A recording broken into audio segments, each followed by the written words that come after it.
சுழன்றும் ஏற்பின்னது உலகம், அதனால் உழந்தும் உழவே தலைன்ட்டார். உழவு தாண்டா, அதுக்கு பின்னாடி தாண்டா எல்லாம்ட்டார். இதில் என்னென்ன, அந்த வேளாண்மையை இவங்க வந்து நம்ம மக்களுக்கு எல்லாருக்கும் ஒரு இது இருக்குது, படிக்காதவன் செய்கிற தொழில். எனக்கு வேளாண்மை தொழில் இல்லை, நம் வாழ்க்கை முறை, நம்முடைய பண்பாடு, கலாச்சாரம் என்பதை என் அன்பு சொந்தங்கள் புரிஞ்சுக்கணும். ஆதியில் நாம் செஞ்சது அதுதான். வேளாண்மை என்பது தொழில் அல்ல. அது திரும்ப திரும்ப சொல்றது, படிக்காதவன் செய்யறது. படிக்காதவனுக்கு தான் பசிக்கும், படித்தவனுக்கு பசிக்காதான்னு கேட்டால் அவங்கள்ட்ட பதில் இல்லை. என் அன்பு உடன் பிறந்தார்களே, நீங்கள் சாஃப்ட்வேரில் வேலை செஞ்சாலும் சாப்பிட்டு போய் தான் வேலை செய்யணும்.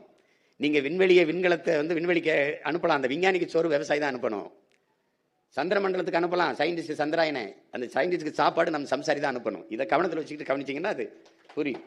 அப்போ வேளாண்மை என்பது ஒரு தொழில் அல்ல, அது நம் வாழ்வியல், நம் பண்பாடு, நம் தொன்று தொட்ட மரபு. அப்போ குழந்தைக்கு ஒரு தாய் பால் ஊட்டுவது எப்படி தொழில் இல்லையோ, அப்படி பூமி தாய் தன் பிள்ளைகளுக்கு சோறு ஊட்டுவதும் தொழில் அல்லங்கிறார் நம்முடைய அப்பா நம்மால் வரவர்கள்.